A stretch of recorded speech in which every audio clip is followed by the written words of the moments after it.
Free entrance.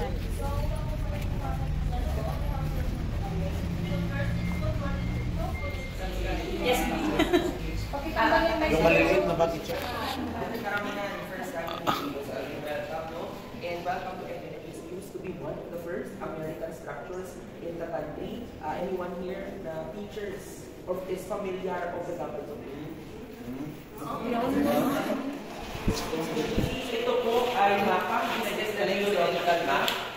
We have been taught in our science classes. So we have 3 types of rocks. Rocks broken down by wind, ice, and water. And of course, the final column, our metamorphic rocks. So they are the oldest type of rocks. But these 3 volcanoes, hindi na po sila active. Yes. And meron din dati isang volcano dito sa Panay na ngayon ay hindi na rin po active. So ito po, mga ash samples from Mount Canlaon's eruption. And ito naman po mga pictures of the 790,000 years ago. So yan po ang itsura ng Philippines during the last ice age. So merong mga island aggregate complexes. So makikita po natin Panay, Negros, Cebu, Masbate, magkakadikit pa po. Pinagdikit po sila ng land bridges kasi po yung sea water was trapped in glacial ice. And when the climate changed, natunaw ang mga yelo, nawala ang mga land bridges, and the Philippine Archipelago, as we know it today, nabuo po siya. And also forwarded. Yes, forwarded, no? Straight line. So itong si Stegodon po, they consume their food up above the trees, kaya tinatawag po silang browsers. Si elephant, they consume their food sa grasses, sa ground. So they are called grazers. So yan po yung isang Grazers, browsers.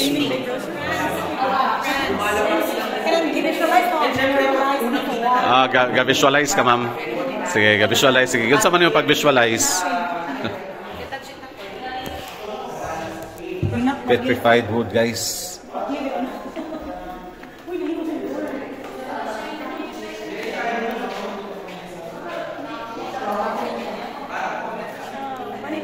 Tektite stone.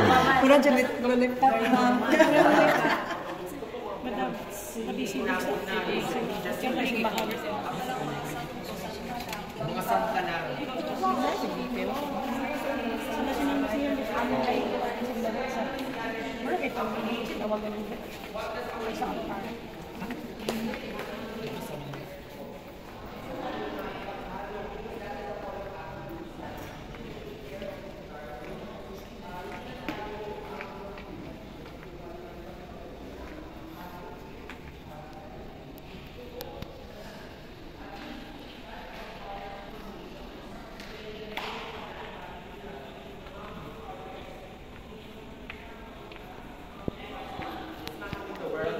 na nakasali lang po siya sa Guimaras. So I need you to verify because yes, sir.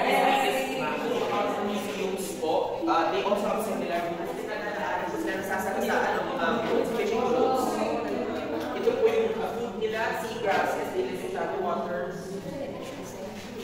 Dugo. Parang yung dugo.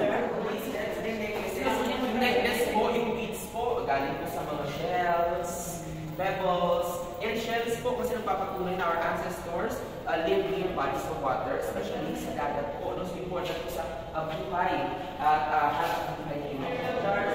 Meron po types of burial jars, yung primary and secondary. So yung primary jar, dyan po ilalagay ang katawan ng namayapan ng lumao, loved one, or members of the community. And then they will put a bamboo sa bottom part. Once makita na po, they will transfer the skeletal remains into a secondary burial jar. An example of the secondary burial jar is the famous Manunggo jar. Yan po, secondary burial jar. Until such time, nung engage na po sa trade network, we were able to exchange some for goods with the ceramics ng mga Chinese and Arabs. Nag-evolve din po yung funerary practice natin. Yung mga ceramics kasi pinapatala po sa mga patay. So yung gata, kapapalitan din ng ceramics, pag nasa jar po siya. So, naging open pit na po sa lupa na po siya. Kasi sa Iloilo City, Villa Arevalo, they put up yung American late Spanish, hindi na po panutin yung pangalan. Pero Villa Arevalo kasi after all, yung itong Villa Arevalo, ito na po yung naging seat ng Spanish government. Yes. Yung mga Spanish and Mira churches, andito pa rin. Ito po, grade books, nakuha po ito sa mga burial sites. Naniniwala po kasi yung ancestors nila dati, when you die, itong mga grade books will serve. So, napapalit nila po ito. And it's as thin as paper.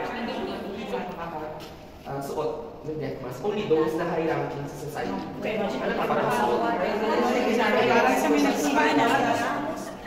That's sung in during the 19th century. So ito po from UK. These are pieces. Those po Netherlands. Makikita niyo po, iba na po yung design nila compared to sa Chinese and Arabs. Dito masyadong yung finer pineapple fibers, we call them lily one. So ito po yung ginagamit natin sa barong Tagalog. Through Tagalog trade, sino po lagi na use ng pineapple? Spaniards.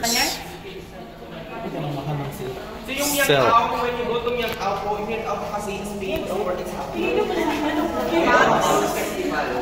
Yung sa UP po, sa Plaza.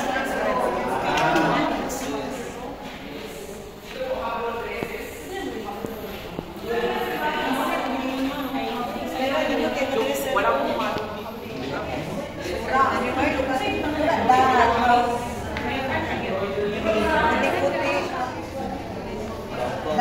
Daro.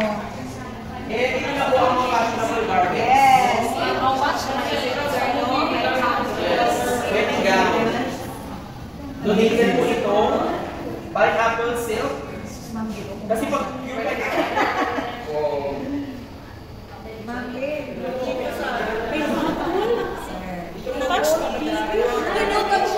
Grabe.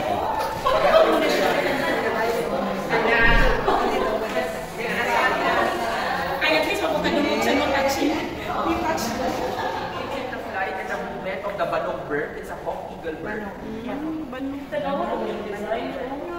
If you want, you can also Halangdon. In Salde, Navarro. on May 22, 1924, so we recently celebrated its 101st birth anniversary. Last year,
Kilid ka gamay naman.